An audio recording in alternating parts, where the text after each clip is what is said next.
Bien-aimés dans le Seigneur, l'exhortation de ce matin est tirée dans le livre de Luc 9, versets 23 à 27. Je lis la parole du Seigneur. Comment suivre Jésus? Jésus dit à tous, si quelqu'un veut venir avec moi, il ne doit plus penser à lui-même. J'aimerais annoncer cette bonne nouvelle à quelqu'un, bien-aimé. Si quelqu'un pense trop à sa vie, il ne vit plus pour Dieu. Chaque jour, il doit porter sa croix et me suivre. Bien-aimé, pour suivre Jésus, il faut être anormal, aveugle, bête et zézé, bien-aimé. Car c'est les fous qui iront au ciel, bien-aimé. J'aimerais te choquer ce matin, bien-aimé. En effet, celui qui veut sauver sa vie la perdra. Mais celui qui perd sa vie à cause de moi la sauvera. Bien-aimé, la Bible déclare que Lazare a perdu sa vie. Bien-aimé, malgré la maladie, Lazare a accepté de tomber malade. Lazare a accepté d'aller en tombeau. Bien-aimé, Lazare a accepté de perdre son honneur, sa dignité, malgré qu'il était l'ami intime de Jésus. Mais bien aimé, la Bible déclare par quelque manière, Lazare fut ressuscité. C'est pour cela que je t'annonce cette bonne nouvelle. Bien aimé, ce que tu es en train de vivre, ce que tu subis, ce qu'on te fait, bien aimé, Dieu regarde. Oui, bien-aimé, de son trône, bien-aimé, il fixe ses regards sur toi. Et sache que tu es sur observation comme Lazare, bien-aimé. Dieu veut tester ta foi. Dieu veut peser ta foi. C'est pour cela, ce matin, je t'annonce cette bonne nouvelle.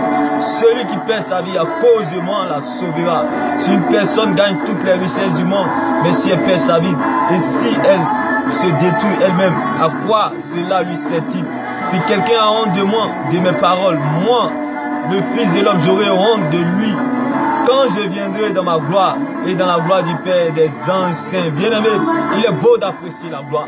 Il est beau de glorifier Dieu. Il est beau d'adorer Dieu. Il est beau d'être élevé par Dieu. Mais bien-aimé, beaucoup de personnes refusent sa croix.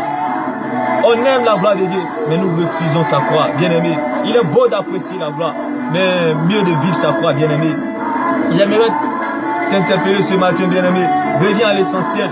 La Bible déclare que si quelqu'un a honte de moi, moi aussi j'aurai honte de lui. Bien-aimé, Joseph n'a pas eu honte en marchant dans l'humiliation en Égypte avec Jésus. David n'avait pas eu honte en marchant dans la honte en Israël avec Jésus, bien-aimé. C'est pour cela, ce matin, j'aimerais te dire que Dieu veut tester ta foi. Dieu veut voir jusqu'à où es-tu prêt pour mourir pour lui. Bien-aimé, la Bible déclare que Jésus avait 72 disciples. Mais dans les 72 disciples, il a trié 12 disciples. Dans les 12 disciples, il a encore trié 3 disciples, qui est Pierre, Jean et Jacques, bien-aimés. Parce que eux, ils étaient prêts à aller dans une dimension que les autres ne pouvaient pas. Bien-aimés, avec Jésus, ils étaient prêts à mourir même pour Christ, bien-aimé. Est-ce que ce matin, tu es prêt à marcher avec Dieu dans l'incertitude, dans la confusion, dans la désolation malgré tout?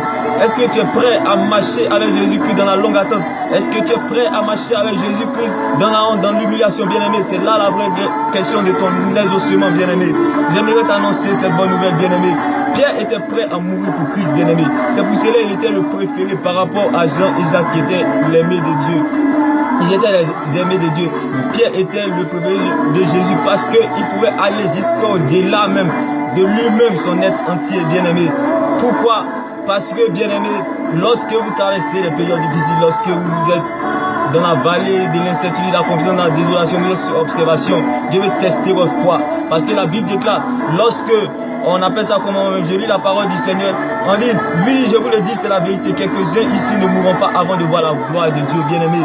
J'aimerais te dire, lorsqu'une promesse est relâchée dans ta vie, bien-aimé, tu ne mourras pas, bien-aimé. Tu ne mourras pas sans avoir accompli cette promesse, bien-aimé. C'est pour cela, regarde l'histoire de David. David était insignifiant, clochard, SDF, bien-aimé. David était humilié dans la honte, mais bien-aimé, il a fini sur le toit de tout Israël, bien-aimé. Pareil aussi, comme Joseph, esclave, rejet, jalousie, injustice, bien-aimé, mais malgré ça, prison, tout ça, mais il a fini sur le toit de tout l'Égypte.